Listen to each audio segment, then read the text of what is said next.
মাহমুদুল্লাহকে এবার মাঠের বাইরে সংগঠক হিসেবে চান বিসিবি প্রেসিডেন্ট। বললেন, অভিজ্ঞতা কাজে লাগবে দেশের ক্রিকেটে, জিম্বাবুয়ে সিরিজে সুযোগ দেওয়া হবে নতুনদের। আবারও জাতীয় দলের অধিনায়কত্বের প্রশ্নে নিজের দাবি জানালেন মেহেদী মিরাজ। পঞ্চপাণ্ডবের দেখানো পথে এগিয়ে নিতে চান লাল সবুজের ক্রিকেটকে, জিততে চান বৈশ্বিক ট্রফি। 5 রাউন্ড শেষে ডিপিএল এর পয়েন্ট টেবিলের শীর্ষে আবাহনী। মুমিনুল বীরত্বে ব্রাদার্সকে হারালো 80 রানে। মিরাজের অলরাউন্ড পারফরমেন্সে মিরপুরে জয় মোহামেডানের। চূড়ান্ত হলো বাংলাদেশ নারী ক্রিকেট দলের বিশ্বকাপ বাছাই ম্যাচের সূচি। লাহোরে 9 এপ্রিল থাইল্যান্ডের বিপক্ষে প্রথম ম্যাচ। 6 দল থেকে 2 দল যাবে ভারত বিশ্বকাপে। এবং হামজার আগমন নিয়ে ব্যস্ত সময় কাটছে বাফুফে কর্তাদের। তারকা ফুটবলারকে বরণে সিলেট যাচ্ছে প্রতিনিধি দল। উন্মোচন করা হলো লাল সবুজের নয়া জার্সি। আন্তর্জাতিক ক্রিকেটকে বিদায় জানালেও মাহমুদুল্লাহ রিয়াদকে সাংগঠনিকভাবে দেশের ক্রিকেটের সঙ্গে যুক্ত হওয়ার আহ্বান জানিয়েছেন বিসিবি সভাপতি ফারুক আহমেদ। মাহমুদুল্লাহ এবং মুশফিককে জমকালো বিদায়ী সংবর্ধনা দেওয়ার বিষয়টিও নিশ্চিত করেছেন তিনি। এদিকে শিগগিরই ঘোষণা করা হবে টি-20 অধিনায়ক এবং কোচিং স্টাফদের নাম। এছাড়া আসন্ন জিম্বাবুয়ে সিরিজে নতুনদের সুযোগ দেওয়ার পরিকল্পনার কথাও জানিয়েছেন বোর্ড প্রধান। মাশরাফি তামিমরা পারেননি যথার্থ সম্মান নিয়ে আন্তর্জাতিক ক্রিকেটকে বিদায় জানাতে। সাকিবের ক্ষেত্রে পরিস্থিতি আরও জটিল। তাদের পথেই হাঁটতে হয়েছে মুশফিক মাহমুদুল্লাহকেও। পঞ্চপাণ্ডবদের কেউ বিদায় নিতে পারেননি মাঠ থেকে ভক্তদের উষ্ণ অভ্যর্থনা নিয়ে। অবসরের ঘোষণার জন্য সামাজিক যোগাযোগ মাধ্যমকেই বেছে নিয়েছেন তারা। তবে এই সিনিয়রদের দেশের ক্রিকেটে আরও অনেক কিছু দেয়ার আছে বলে মনে করে বিসিবি। সবশেষ 3 ফরম্যাটকে বিদায় জানানো মাহমুদুল্লাহকে সংগঠক হিসেবে দেখতে চান বোর্ড সভাপতি। রিয়াদ মুশিদের বিদায়ী সংবর্ধনা নিয়েও রয়েছে পরিকল্পনা। আমি তাদের অভিনন্দন জানাই এবং আগামীতে যারা যেটাই করে আমি আশা করব তারা যদি বাংলাদেশ ক্রিকেটের সাথে জড়িত থাকে, স্পেশালি মাহমুদুল্লাহ তো 3 ফরম্যাট থেকেই বিদায় নিয়েছে, তাহলে আমি অত্যন্ত খুশি হব। এবং যদি এখনই সে যোগ হয় আমি এর চেয়ে খুশি, আর মানে আমি সবার থেকে বেশি খুশি হব। সো আমি তাদের অভিনন্দন জানাই এবং বাংলাদেশের ক্রিকেটকে তারা এত দীর্ঘ সময় যে আপনার সার্ভিসে চেয়েছে তাদের ধন্যবাদ জানাই। আমি তাদের আসলে চেষ্টা করব যাতে তাদের একটা মানে প্রপার সম্মান জানাতে পারি আমরা, যে কোনো ফর্মে যে কোনো জায়গায় হোক আমরা চেষ্টা করব। আসন্ন জিম্বাবুয়ে সিরিজ নিয়ে বেশ আত্মবিশ্বাসী বাংলাদেশ। শক্তিমত্তায় জিম্বাবুয়ে পিছিয়ে থাকায় এই সিরিজ নতুনদের নিয়ে সাজানোর কথা শোনা যাচ্ছে। তবে বিসিবি প্রধান জানিয়েছেন, নতুনদের সুযোগ দিলেও জয়ের পরিকল্পনা রেখেই স্কোয়াড ঘোষণা করবে বাংলাদেশ। এই দুটো ব্যাপার আসলে একটার সাথে আরেকটা জড়িত। আপনি জানেন যে আমরা ম্যাচ রাইট সময় প্লেয়ারদের সুযোগও দিতে চাই, রাইট কন্ডিশনে, এবং অ্যাট দ্য সেম টাইম আমরা জিততেও চাই ম্যাচ।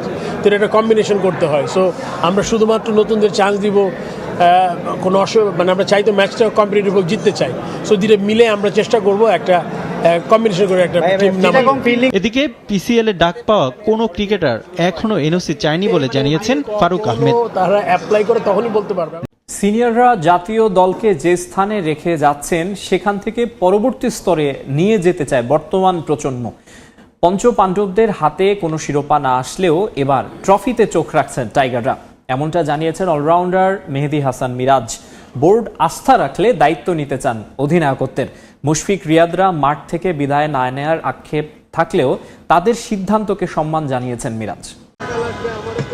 লিজার্স অফ রূপগঞ্জকে হারিয়ে মুশফিক পুত্র মায়ানের সঙ্গে ক্রিকেট খেলায় মাতলেন মোহামেডান অধিনায়ক তামিম ইকবাল। যোগ দিলেন তার পুত্র আরহামও। তারাই আগামীর বাংলাদেশ জাতীয় দলেও হয়তো একদিন প্রতিনিধিত্ব করবে, তবে সেটা অনেক দেরি। বর্তমানে যারা আছেন তারা কি ভাবছেন? মুশফিক মাহমুদুল্লাহর বিদায়ে কতটা শূন্যতা তৈরি হলো? মিরাজরা কি সেই ঘাটতি পূরণ করতে পারবেন? যারা আছে তারাও কিন্তু অলমোস্ট 7-8 বছর ইন্টারন্যাশনাল ক্রিকেট খেলে ফেলেছে।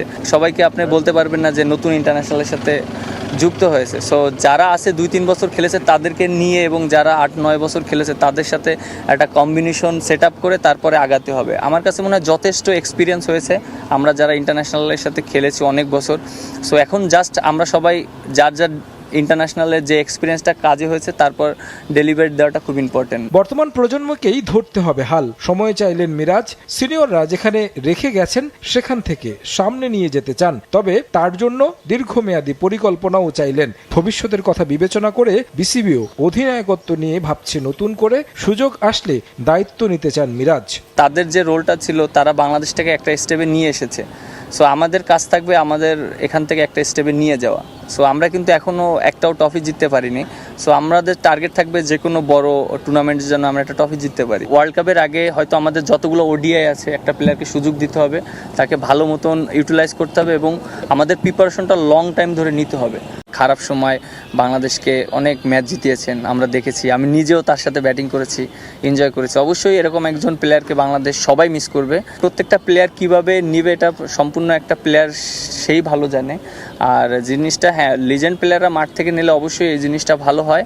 অবসর নেয়ার পর ডিপিএল এর ম্যাচে সতীর্থদের কাছ থেকেও শুভ কামনা পেয়েছেন রিয়াদ। করেছি হয়তো আমাদের মিস্টেক। পেস ইউনিটের সবচেয়ে গুরুত্বপূর্ণ সদস্য থেকে জাতীয় দলে উপেক্ষিত। শেষ কয়েক মাসে মুদ্রার দুই পিঠ দেখেছেন শরীফুল ইসলাম। ইনজুরির কারণে ক্যারিয়ারের গুরুত্বপূর্ণ সময়ে হাতছাড়া হয়েছে টানা দুটি আইসিসি ইভেন্ট। বিপিএল এর পর তাই ঢাকা প্রিমিয়ার লিগে পারফরমেন্সের বিকল্প নেই বাঁহাতি এই পেসারের সামনে। গ্রোয়েনের যেটা ইনজুরি ছিল সেটার কারণে একটু জাম্পটা দেওয়া একটু কষ্ট হতো, সেইটার জন্যই আর কি আমি অনেকটা পিছনে চলে গেছিলাম। বাইজিৎ ভাই প্লাস আমি ইফতি ভাইয়ের সাথে কাজ করেছি এই জিনিসগুলো নিয়ে, স্পেসিফিক ওই গ্রোয়েনের কাজগুলো বাইজিৎ ভাই আমাকে কিছু প্রোগ্রাম দিয়েছিলেন। সো এগুলোই করে আর কি স্ট্রং করছে।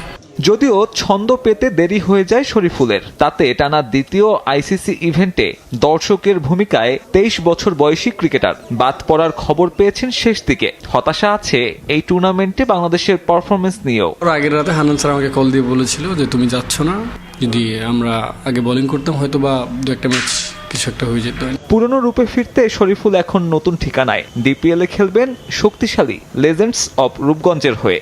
হয় নাই যেটা, সেটা নিয়ে তো সবার খারাপ লাগা থাকতেই পারে। মেহেদী হাসান মিরাজের অলরাউন্ড পারফরমেন্সে আসরে নিজেদের চতুর্থ জয় তুলে নিয়েছে ফেভারিট মোহামেডান। লেজেন্ডস অব রূপগঞ্জকে তারা হারিয়েছে 94 রানের ব্যবধানে। শুরুতে ব্যাট করে 253 রান করে সাদা কালোরা, জবাবে 159 রানে অল আউট হয়ে যায় রূপগঞ্জ। মিরপুরে টস জিতে মোহামেডানকে ব্যাটিংয়ের আমন্ত্রণ জানায় রূপগঞ্জ। ওপেনিং জুটিতে 48 রান তোলেন তামিম, রনি। তাদের বিদায়ের পর দলের হাল ধরেন অঙ্কন এবং হৃদয়। 63 রানের জুটি গড়ে আউট হন অঙ্কন, আর ব্যক্তিগত 50 তুলে দলকে সম্মানজনক স্কোরের কাছাকাছি নিয়ে যান হৃদয়। মোহামেডানের স্কোরবোর্ডে জমা হয় 253। ছোট রান তাড়া করতে নেমে শুরুতেই বিপাকে পড়ে রূপগঞ্জ। স্কোরবোর্ডে 50 রান উঠতেই প্যাভিলিয়নে ফেরেন লেজেন্ডসের 5 ব্যাটার। জাকের এবং শেখ মেহেদী চেষ্টা করেছিলেন দলকে বিপদ থেকে বাঁচাতে, কিন্তু লাভ হয়নি। 159 রানেই অল আউট হয়ে যায় রূপগঞ্জ। 4 উইকেট নেন মিরাজ, 3 উইকেট তাসকিনের। বিসিবি চাইলে বাংলাদেশ দলের ক্যাপ্টেন হতে চান মেহেদী মিরাজ এবং বাংলাদেশকে জয় এনে দিতে চান